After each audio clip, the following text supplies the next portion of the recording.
Hi everyone, my name is Dominique Cook and I'm here today to share with you my final leadership project, which is Holiday Hero Care Packages. What is a Holiday Hero Care Package? It is something that is like a care package for overseas military. But the difference is that I found in doing some research that care packages are most of the time they don't even make it overseas because the contents in them either can't be shipped overseas or the contents in them unfortunately just doesn't make it in the packaging and has gone bad. So I found that that was a problem and chose to do this project because I really value our men and women who sacrifice so much for our freedom, and I come from a military background as well, and just being able to help them and bring some happiness to them during the holidays is really um, important to me. My goals for this project were to create 5 care packages or adopt 5 troops and create care packages for them that were overseas. And I had a financial goal of $2,000 to hit in order to get the supplies that I needed to send over. And the reason why we decided to stick with financial donations and money donations over physical donations was so that we could eliminate the problem of supplies being wasted. I'm also going to go through my PLOs after I introduce you to my team. This is the team that I put together: Michelle and Dave, Tyler, Tony, Lori, Taylor, and then myself, Dominique. Michelle and Dave are a retired couple. They moved to Idaho about 3 years ago. Dave is a veteran. He used to be in the Marines. And Michelle is his wife, who they found out what I was doing and just really wanted to contribute in any kind of way. Tyler works in the radio industry. Tony is the lead shift person at the Starbucks out in Caldwell. Lori is the former CEO of Idaho Special Olympics. Taylor works for an off-roading company called Taco Vinyl. And then myself, I'm a Boise State student, but also a healthcare employee. Now I'm going to dive deep into my PLOs and just share with you how I utilize these during my project. So in the leadership challenge by Kuntz and Posner, they wrote about a lot of things, and one of them was about self-awareness and how leaders only have themselves, whereas painters have canvases, engineers have computers, and etc. They also added that leadership is the mastery of itself, mastery of self. And self-development and awareness is key in what makes a leader successful, and not just not get too much of an ego. And that's just my opinion. For my project, I've not only given out surveys to my team about leadership and my leadership specifically, but I have taken the feedback from those surveys in a way that helps me be more aware of how I am as a leader and what I need to improve on, and also what I'm doing well with. I believe that I'm constantly striving to better myself as a leader, and sometimes I can be almost too self-aware, and it's made me take some steps back from time to time from being a leader. So for example, I kind of almost get too much in my head about like a work project, or almost even this project at first, that I am almost fearful of handling the project incorrectly. And those fears have stopped me in the past from stepping up and taking on that project. But in this project, I've used the trait approach from leadership by Northhouse by being more self-confident, showing integrity and determination when it comes to my capstone project. There are many things that I've highlighted in my notes of things I wanted feedback for in the surveys that I've been sending out, and each survey is different. And taking those surveys, reflecting on my experiences like this, has made me more self-aware on where I can improve in my current career, my daily life, this project, and focusing on self-awareness is extremely important and helps keep a healthy mind space as well. I believe that all great leaders need to be in a healthy mind space when it comes to self-awareness in order to be successful. And that's kind of why I chose this picture that I got off Google here, because self-awareness really correlates with how we communicate with our team. Next, I chose communication. I took a screenshot of the surveys that I sent out. This was one of the surveys I sent out to my leadership team. And I realized during this project, I used the box method from Clear Leadership. I observed something, I thought about it, I communicated my feelings and explained what I wanted out of the conversation with my team. And I was able to communicate with my team about my capstone project or this project. Lead 327 by far was my favorite class that I've taken at Boise State. And clear communication, I believe, goes a really long way and makes for healthy relationships, personally and professionally. For my project, that is all I did with my team, was communicate constantly with them. During the beginning of the semester, we had an outline that we did, and I created the team and brought them in on this outline to go through any questions we had together and how we were really going to approach this project.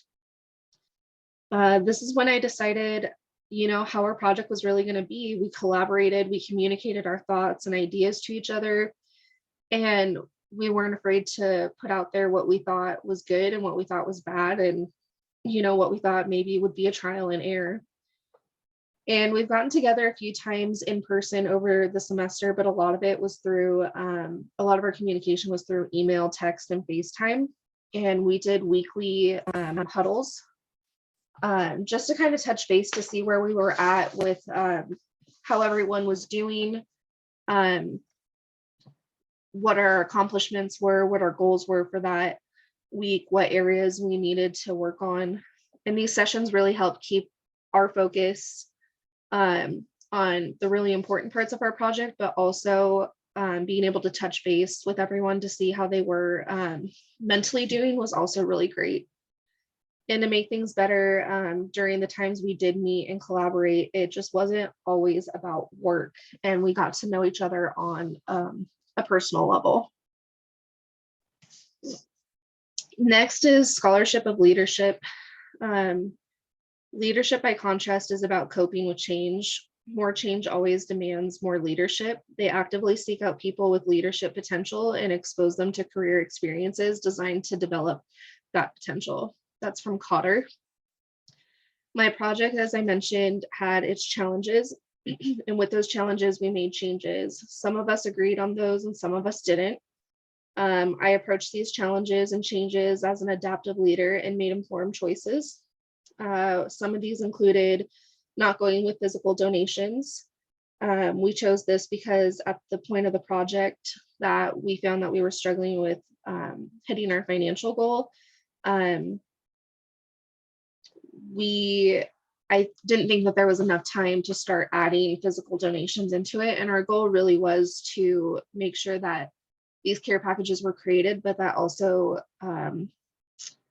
that resources weren't wasted. So I dug back into my notes from the beginning of the project and looked at why we chose to go financially in more depth. And then I thought, why do we need, why can't we ask for letters or like gifts from the heart from people? I was able to get a hold of a friend who has a class of, I believe they're third graders, and they were able to color in some letters and pictures for overseas military. They wrote words of encouragement and support. I also was able to go around work and have thank you cards sent out, and everyone got to sign them. And then I asked anyone in the community if they wanted to write letters of encouragement and support to our men and women overseas. And I got so much feedback from that. It was great. We faced challenges like deciding on what troops to choose to support for this project. Um, I researched what their needs were and how long they were deployed, what resources they had available, what they didn't have available. And then I brought a handful, a little bit more than a handful of choices back to my team, and then we narrowed it down to 5 troops to support. And as a leader, I knew that I needed to have my team included on this to make the best decision possible. I can really resonate with Norris when he wrote about um, leadership to share leadership amongst employees in an organization.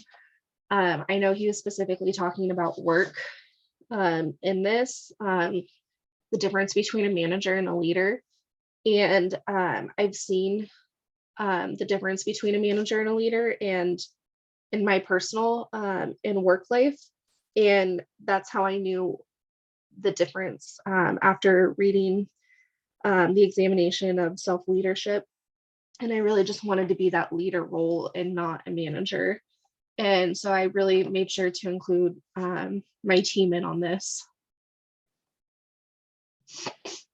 Next, I'll touch on problem solving. So throughout the program, we've seen many leaders problem solve. So a couple that come to mind are Sinek and Oprah Winfrey. They've constantly changed the way that leaders lead and challenge the process of what leaders do and look like. We learned this in the leadership challenge by Kuntz and Posner by challenging the process. Both Sinek and Oprah have done this, and I believe that they have paved the path for people like me and even other students to be successful as a leader. And as mentioned before, we face problems every day. Some people solve them or challenge them while others sit back and wait for the change to solve itself.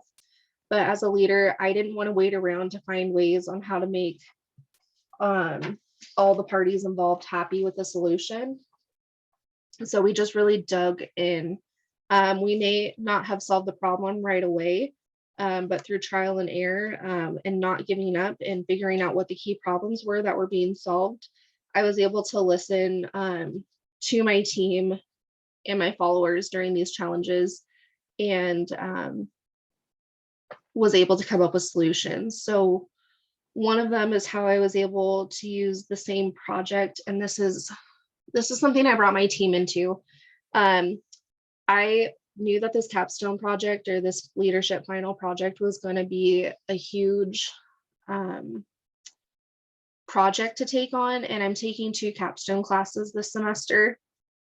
And I went to my team and I told them, you know, what I wanted to do and how I wanted to be able to use the same project for both classes, because it is such a time-consuming project trying to fundraise $2,000 in a short amount of time and being able to create and buy these, you know, care packages for overseas military.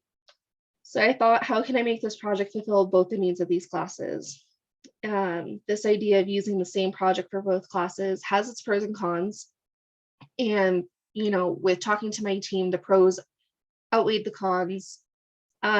Before I committed to this project for both classes, I really wanted to do my research before the choice had to be made for me, before we got too late into the semester. And I reached out to both of my professors and was like, is this okay? And I was more than happy to dig into the research that I did to be able to kind of prove myself in case it wasn't okay, but it ended up being great.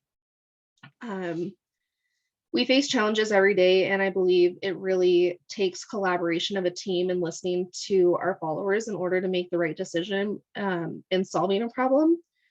And this was displayed with our financial problems that we had and how we communicated our project and our goals to the community, researching and finding out that some of these ideas that were being items that were being requested were not able to be shipped. We had plenty of problems to solve, and I believe we overcame most of them and did really well as a team coming up with solutions. One of the problems that I actually ran into last week was there is a box shortage at the post office. And so what we had financially planned on sending 10 boxes out, we now have to send out 38 is what we ended up getting. So in my financial goal that I hit, I actually had to go back and make a last ditch effort to ask people to help cover some extra shipping costs that we didn't plan for. I had the money set aside for about 10 boxes. And then when we found out that there was a shortage, it was quite a problem that we tackled. And luckily, the community was able to come together and help support us financially in that aspect. So cultural and political context, when I decided to take on this project, a big driving factor was what happened in Afghanistan. I felt heartbroken, and I can't even imagine what the feeling of a military member must have been going through. There was many opinions surrounding what happened in Afghanistan. We saw it on the news, we saw it on social media, and I recognized that people were really sensitive to the topic of military at the time. So I very much took into account how people who were seeing that what we were putting out there may feel if they couldn't donate. As a leader, I wanted to make sure that I stressed the communication with the community, that sharing and spreading the word is just as meaningful as donating. And I recognize that not everyone can financially contribute. Not all cultures may agree with the project, which is why I would make sure to educate and communicate with others on our project and why it matters. And I really would steer away from political talk. And I would just kind of take it out of the equation, because at the end of the day, what we're doing is helping humans get the needs and supplies that they are asking for. And I had to be an adaptive leader and display emotional intelligence and character and development. And I was able to successfully do this. It reflected in the weekly surveys I sent out to my team as well. The perception of leadership nowadays is much different than it was in the past. Today is less about one single heroic person who's leading a group of people to achieve their goals, and more about a collective group of people leading another group of people on their way to goal achievement. And looking deeper at the characteristics of an adaptive leader and starting with emotional intelligence, it is really the ability to view and recognize our own feelings as well as the feelings of those that are around you, and taking that all into account with regards to solving an issue on hand. And so I believe that I displayed emotional intelligence, character development, and organizational justice when it comes to this. I, again, would try and take politics out of this, because it was really messy what happened in Afghanistan, and there was a lot of different perspectives surrounding it, which I can appreciate, but that wasn't what my project was surrounding. It was just really wanting to be able to help people. Here are the troops that we supported. I know that these are a little bit blurry. I tried my best to not make them so blurry. Some of the items that we purchased were hygiene products, snacks, gloves, shirts, socks, games. I included vegan meals, thank you cards, drawings. We had quite a bit to send out, and I thought that was absolutely amazing. These were the two signs that I used for the project. The first one on the left was the one that we launched out for the first few weeks, more in depth of who I am, why this project's important to me, and how the community could help. The one on the right we launched after the community kind of knew what I was doing more. It's definitely more eye appealing. All of our donations went through Venmo to keep it separate from my personal bank account. So in case anyone questioned it, I can show them that it was separate, and that what their money was going towards was 100% towards the donations and shipping cost. I put together this collage. The picture up here on the left is a picture of some of us getting together for dinner and just kind of getting to know each other a little bit more. I put Starbucks in here because they were the ones that helped launch to the community our signs, and that was really helpful. These are a couple of the kids that sent out thank you cards and drawings to put in our care packages. This was another group gathering at my house with Taylor. Taco Vinyl is the 4x4 group that she worked for, and they held a couple of events where they donated to our cause. I made a garden this year, and instead of for my benefit, I actually made salsa and jarred it and sold it, and all those proceeds went to the capstone. And then we also held a barbecue event at Dave and Michelle's house in their neighborhood, and all the proceeds for that went to my project as well. These pictures of military personnel is actually, there's some friends of mine that are actually overseas right now, and they were the ones that I collaborated with during this project and finding out, getting more research and answers. And so they were really my inspiration behind this project. And it was just awesome to really communicate with them. And I thought what they said was very selfless when they said, no, we don't need resources. These are the other places that need it more than us. Here are some shopping items. My dog made it into the picture. He was very supportive throughout this process. I went to Dollar Tree and got like a bunch of Christmas items for them. And then I did the bulk shopping through Amazon because it tended to be cheaper that way. And my Amazon delivery guy, bless him, I hope he stops by again soon so I can thank him. And then these were just a part of the packages that we made, not all of them.